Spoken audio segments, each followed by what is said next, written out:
and walk through the highlights of the financials. So over to you, Carrie. Great. Thank you very much. Good afternoon, everybody.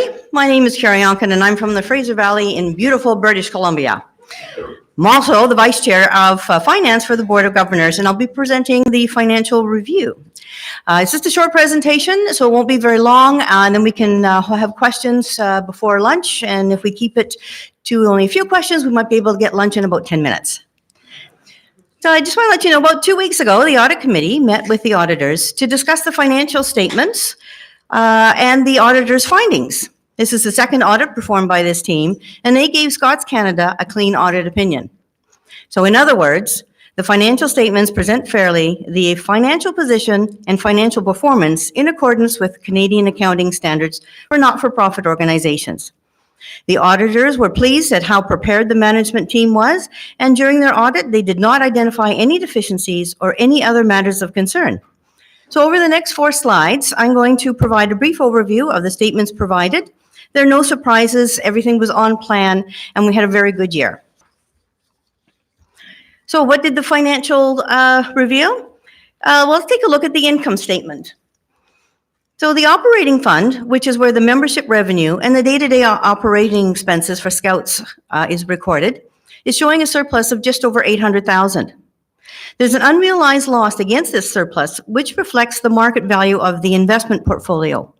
Since last year, the portfolio has declined in value. However, until those funds are required and the investment is collapsed, the market value of these investments can adjust and may actually eliminate this loss in the future. The restricted and endowment funds reports contributions for special purposes such as insurance, World Scouts Foundation, the Clark Family Donation, and reports the use of these funds for the intended purposes. You can think of these funds similar to a bank account where we are saving for a vacation or a special purchase. Some of the expenditures are based on estimates provided by third parties, which can fluctuate year over year. Included in the compliance and governance of $1.4 million is a $790,000 estimate for potential legal costs that may occur in the future. On a consolidated basis, the total is showing expenses exceeding revenue for 2019. The annual net revenue or expenses is transferred to the operating fund or the appropriate restricted fund. So in the fund balance details, you'll notice that last year, we started with a consolidated balance of $17.9 million. This is slightly lower than the current year-end fund balance of $18.1 million. So after subtracting or adding the net revenue and expenses, there was a $3 million reduction in the operating fund. This is due to a pension obligation introduced by the province of Ontario that requires all pension funds to calculate a risk factor into the pension estimate for future costs. This risk factor is a one-time impact that reduces the operating fund balance and is reflected as a reduction on the prepaid pension costs on the balance sheet. It should be noted that even after this valuation adjustment, the pension fund is solvent. It's over 95% funded. So let's turn to the balance sheet. The current assets have changed by $204,000 over the past year, mostly due to the World Jamboree prepaid expenses that were set up in 2018. Investments have increased by $301,000, which includes excess cash invested for the short term over the year end.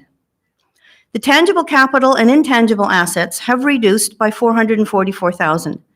Under accounting rules, when an asset is purchased, the cost does not go through the income statement in the year of the purchase. Rather, it is recorded on the balance sheet, and the cost is depreciated over life of the asset. Each year, a portion of that cost is expensed on the income statement. So over $300,000 of this reduction represents software costs, and the balance attributed to other asset depreciation. And the pension line has reduced over $3 million, as mentioned in the last slide, mostly due to the new rules that came in. So on the liability side, the current liabilities have increased by $703,000. This balance sheet item includes an estimate for outstanding World Jamboree costs and possible refunds, and an estimate for potential future legal obligations mentioned earlier. $7.4 million for membership is collected for scouting this year as well as recorded here. And as the year goes on, that 7.4 million will be reduced as it moves into the revenue on the income statement. The fund balance shows a reduction, which was discussed on the previous slide. So included on the income statement are transactions related to the 24th World Jamboree held last summer. The event collected over 2.4 million for participants for this event, and actual expenditures plus an estimate for outstanding costs not yet received have preliminary numbers projecting a surplus. This projected surplus is recorded on the balance sheet as an accrued liability, as any surplus is expected to be returned to the participants. So looking forward to next year, there is an aggressive approach to membership growth and volunteer support. Prudent financial management in the recent years have provided Scouts Canada with several years of surpluses. In the current financial plan, the board has committed to use some of the surpluses to fund new group startups and programs support pilot projects. Group commissioner training continues to be funded by the Clark Family Fund with the goal of reaching more than 70% of group commissioners by the year end. And that concludes the financial review. And are there any questions? Yes. We can eat now.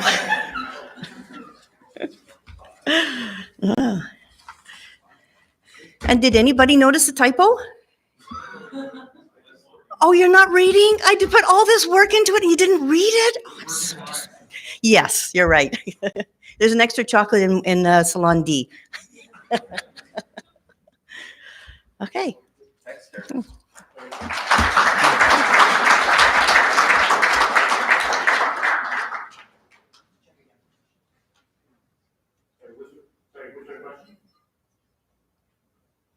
All right. Well, thanks everybody for your participation. We're going to have lunch and then get ready for the formal annual general meeting. So, yeah, thanks.